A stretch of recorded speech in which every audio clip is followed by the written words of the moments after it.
What is going on, guys? We are back in Forza Motorsport 5 with the last drift build before Forza Horizon 2 releases this Tuesday. This car was recommended by a subscriber, and that is the 2011 Subaru WRX STI. This car has 594 horsepower with 503 pounds of torque, weighing at 3,014 pounds with a 53% front displacement and a 2.8 liter 4-cylinder turbocharged engine. This car is really awesome and very fun for drifting. Also, what I had to do with this car to get it where it is now is I had to do a drivetrain swap because this car comes stock with all-wheel drive like most Subarus do. So I made it rear-wheel drive, which added a considerable amount of weight to the car, but with some weight reductions and part upgrading, you know, it balanced it out back down to 3,000 pounds. So this is really solid. Now, this car is a lot different from other tunes I've done before, where most of my other drift builds, I didn't really have to worry about installing, you know, the oil and cooling or the intercooler. Now, you know, obviously in real life you would have to do that, you know, but this is a video game, and, you know, it didn't really make a difference when I did that with a lot of these drift builds I've done in the past. But for this one, you know, it really did. It really made a difference. It made it a lot more easier for drifting, having these parts installed. It made it a lot easier to get more points, having these parts installed. And in general, you know, it just made the experience more fun, having those two parts installed. So for whatever reason, I don't know why, it just did.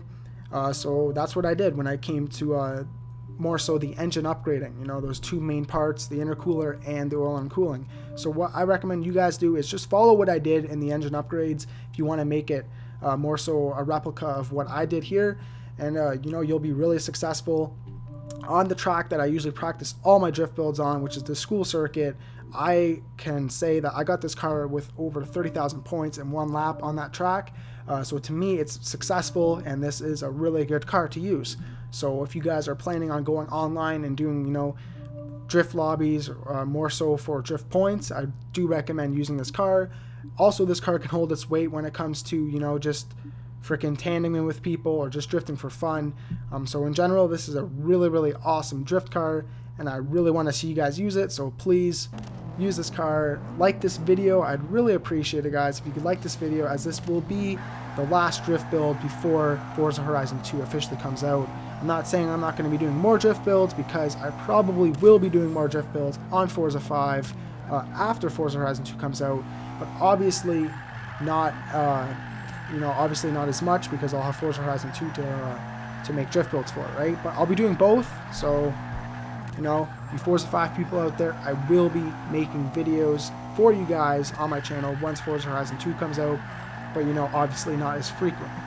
Now, I chose to do the Mazda Laguna Seca circuit just because this track is very technical and just very fun in general. You know, I really want to try something different because I haven't really done this track a lot.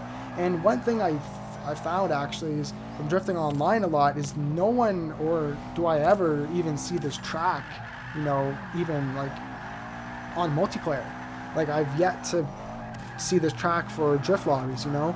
I mean, yes, for other game modes online, this track's probably prevalent a lot, but when it comes to drifting, I never see this track, you know, to choose from, which really sucks, because this track is very technical and very fun to drift, especially when you actually get the hang of it.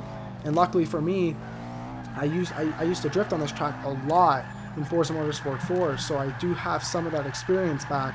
As you can see right there, you know, I kind of messed up, but I was able to save myself and, you know, continue drifting away and getting a lot of points.